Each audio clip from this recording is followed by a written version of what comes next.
Dani, നമുക്ക് കാണാൻ കഴിയുന്നുണ്ട് റൺവേയിൽ നിന്നും വ്യോമസേനയുടെ പ്രത്യേക വിമാനത്താവളത്തിൽ നിന്നും റൺവേയിലൂടെ ആ പെട്ടികളും വഹിച്ച് വാഹനങ്ങൾ വരുന്നതുണ്ട്.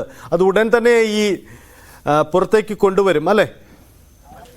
തീർച്ചയായും സജിത്ത്, ഉടനെ പുറത്തേക്ക് കൊണ്ടുവരുന്നു. അത് കാരണം ഇവിടുത്തെ ക്രമീകരണങ്ങളും എല്ലാം തന്നെ പൂർത്തിയായിരിക്കുന്നു. അവിടുത്തെ ഓരോ കാര്യങ്ങൾ, അതായത് നമ്മൾ കാണുന്ന ദൃശ്യങ്ങൾ വിമാനത്തിൽ നിന്ന് കാർഗോ വാഹനങ്ങളിലേക്ക് മൃതദേഹങ്ങൾ മാറ്റുന്നതാണ്. അതിനുശേഷം ഇപ്പോൾ ആ വാഹനങ്ങൾ ഒന്നായി കാർഗോ കോംപ്ലക്സിലേക്ക് വന്നുകൊണ്ടിരിക്കുകയാണ്. അവിടെ നിന്ന് ഇപ്പോൾ ഇതിനകത്തേക്ക് ഇപ്പോൾ കൊണ്ടുവരും. ഇതിനകത്തേക്ക് സജ്ജീകരിച്ചിരിക്കുന്ന ഈ ദൂരദർശനത്തിനെ ക്രമീകരിച്ചിരിക്കുന്നത്തേക്ക് ഇവിടേക്ക് മൃതദേഹങ്ങൾ ഇവിടേക്ക് കൊണ്ടുവരുന്നു എന്നതാണ്. മന്ത്രിമാർ ഇവിടെയുണ്ട്. സജ്ജീകരണങ്ങളെല്ലാം തന്നെ പൂർത്തിയായിരിക്കുന്നതാണ്. ഇപ്പോൾ ഇതൊരു വലിയ ജനാവലിയായി തന്നെ മാറിയിരിക്കുന്നു. കാരണം കേരളത്തിന്റെ ഒരു പൊതുപരിച്ഛേദം ഇവിടെ ഉണ്ട് എന്ന് നിസ്സംശയം ഡാനി ഒന്ന് തുടരുക. ഇപ്പോൾ നമ്മൾ കാണുന്ന ദൃശ്യം വിമാനത്തിൽ നിന്നും മൃതദേഹങ്ങൾ പുറത്തേക്ക് ഇറക്കുന്ന ദൃശ്യമാണ്. വിമാനത്തിൽ നിന്നും മൃതദേഹങ്ങൾ പുറത്തേക്ക് ഇറക്കുകയാണ്. പ്രത്യേക വ്യോമസേനയുടെ പ്രത്യേക വിമാനത്തിൽ അവർ കൊണ്ടുവന്ന മൃതദേഹങ്ങൾ അവിടെ നിന്നും പുറത്തേക്ക് ഇറക്കുകയാണ്. നമുക്ക് ദൃശ്യങ്ങൾ കാണുന്നത് പോലെ പുറത്തേക്ക് ഇറക്കുകയാണ്. വളരെ വേഗത്തിൽ ആ നടപടിക്രമങ്ങൾ, ഗ്രൗണ്ട് സ്റ്റാഫും സംവിധാനങ്ങളും അവിടെ സജ്ജമാണ്. ആ മൃതദേഹങ്ങൾ പുറത്തേക്ക് ഇറക്കിയ അല്പസമയം മുമ്പുള്ള ദൃശ്യമാണ്. അതിനുശേഷം ഇപ്പോൾ മൃതദേഹം അവിടെ നിന്നും മാറ്റി റൺവേയിലൂടെ പുറത്തേക്ക് കൊണ്ടുവന്നിട്ടുണ്ട്. ഇപ്പോൾ ദൃശ്യങ്ങൾ കാണുന്നത് ആ പ്രത്യേക വിമാനത്തിൽ നിന്നും അത് പുറത്തേക്ക് കൊണ്ടുവരുന്ന അല്പം സമയം മുമ്പുള്ള ദൃശ്യമാണ്. അതിനുശേഷമാണ് അത് ഇപ്പോൾ കാണുന്നത് പോലെയാണ് റൺവേയിൽ നിന്നും അത് മൃതദേഹങ്ങൾ പിന്നീട് കാർഗോ കോംപ്ലക്സിലേക്ക് കൊണ്ടുവരുന്നത്. സാധാരണ രീതിയിൽ ഈ കാർഗോ കോംപ്ലക്സിൽ വഴിയാണ് ഇത്തരം കൈമാറ്റങ്ങൾ നടക്കുന്നത്. മൃതദേഹങ്ങളാണെങ്കിലും ആ തരത്തിലാണ് ക്രമീകരണങ്ങൾ ഉള്ളത്. അതുകൊണ്ട് തന്നെ ആ നടപടിക്രമങ്ങൾക്ക് വേണ്ടിയുള്ള കാത്തിരിപ്പാണ്. എന്തായാലും മൃതദേഹങ്ങൾ അല്പസമയത്തുള്ളിൽ തന്നെ പുറത്തേക്ക് വരും.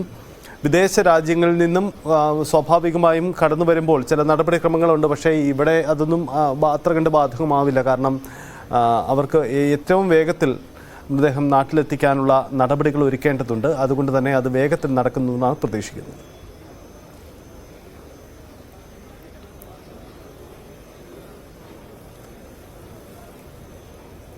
ഡാനി, ഈ ആംബുലൻസുകളെല്ലാം സജ്ജമാണോ? ഡാനി, ആംബുലൻസുകൾ ക്രമീകരിച്ചിരിക്കുന്നത് എവിടെയാണ്? ആംബുലൻസുകളിലേക്ക് മാറ്റുന്നതിന് വേണ്ടി അത് ഏതൊക്കെ ആംബുലൻസ് എവിടേക്കാണ് പോകേണ്ടത്? അങ്ങനെയുള്ള ക്രമീകരണങ്ങളെല്ലാം ഒരുക്കിയിരിക്കുകയല്ലേ അവിടെ?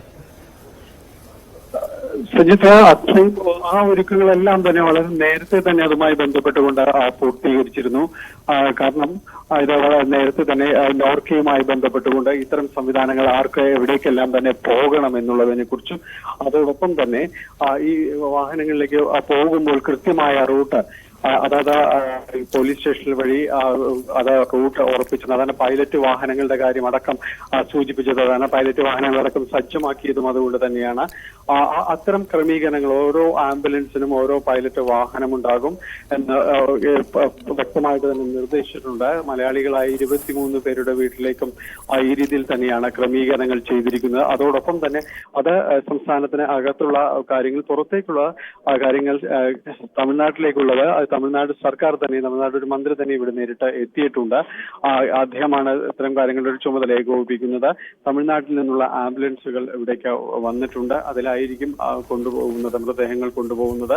ഈ ആംബുലൻസുകളുടെ കോൺവോയ്ക്കും ഇവിടെ നിന്ന് പൈലറ്റ് വാഹനം ഉണ്ടായിരിക്കുമെന്ന് പോലീസ് അറിയിച്ചിട്ടുണ്ട്. അതിർത്തി കടക്കും വരെയും ഈ പൈലറ്റ് വാഹനങ്ങൾ അവർക്കൊപ്പം തന്നെ ഉണ്ടാകും. കർണാടകത്തിന്റെ ഒരാളുടെ മൃതദേഹമാണുള്ളത്. നേരത്തെ അവർ വിമാനമാർഗം എന്ന രീതിയിലായിരുന്നു വ്യക്തമാക്കിയിരുന്നത്. അതിൽ ഒരുപക്ഷെ മാറ്റം വന്നേക്കാം.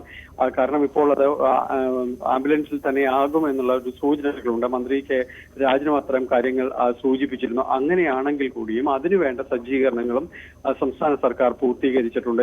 ഇതിനെ യാതൊരു രീതിയിലുള്ള ഒരു ബുദ്ധിമുട്ടോ കാര്യങ്ങളോ ഒന്നും തന്നെ ഉണ്ടാകില്ല എന്ന് വ്യക്തമാക്കിയിട്ടുണ്ട്. അതുകൊണ്ട് അത്തരം കാര്യങ്ങളെല്ലാം മന്ത്രിമാരുടെ നേതൃത്വത്തിൽ തന്നെയാണ് ഏകോപനം നടത്തിയിരിക്കുന്നത്. യാതൊരു രീതിയിലുള്ളൊരു വീഴ്ചയോ കാര്യങ്ങളോ ഒന്നും തന്നെ ഇത്തരം കാര്യങ്ങളിൽ ഉണ്ടാകില്ല. ആ രീതിയിലുള്ളൊരു സജ്ജീകരണങ്ങളെല്ലാം തന്നെ അവർ പൂർത്തീകരിക്കുകയും ചെയ്തിട്ടുണ്ട്.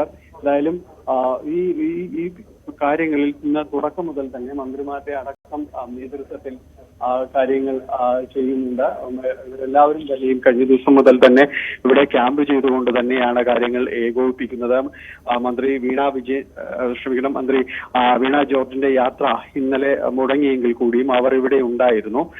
ഇവിടെ കാര്യങ്ങൾ ഏകോപിപ്പിച്ചുകൊണ്ട് എന്താണ് ചെയ്യാൻ കഴിയുന്നത് എന്നതടക്കമുള്ള കാര്യങ്ങൾ, ഒപ്പം തന്നെ ആശുപത്രിയിൽ കഴിയുന്നവരുടെ ഒരു ആരോഗ്യസ്ഥിതി അടക്കമുള്ള കാര്യങ്ങളിൽ എത്രമാത്രം മുന്നോട്ട് പോക്ക് ഉണ്ടായിട്ടുണ്ട് എന്നത് വിലയിരുത്തിയിട്ടുണ്ട്. ഇന്ന് സംസാരിച്ച മന്ത്രിമാരും ഇക്കാര്യത്തിൽ കാര്യങ്ങൾ വിശദീകരിച്ചിട്ടുണ്ട്.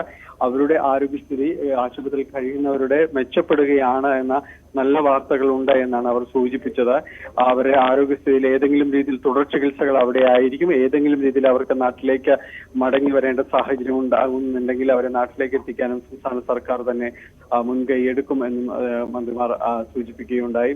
ആ കാര്യങ്ങളിൽ വളരെ പെട്ടെന്ന് ഇവിടേക്ക് ഇപ്പോൾ അത്യാഹിതം സംഭവിച്ചു. അതിൽപ്പെട്ട മരണമടഞ്ഞവരുടെ മൃതദേഹങ്ങൾ വളരെ പെട്ടെന്ന് നാട്ടിലേക്ക് എത്തിക്കാൻ കഴിഞ്ഞു എന്നതും ഒരു പരിധിവരെ ഒരു ആശ്വാസകരമായ ഒരു കാര്യം തന്നെയാണ്. കാരണം ഇത്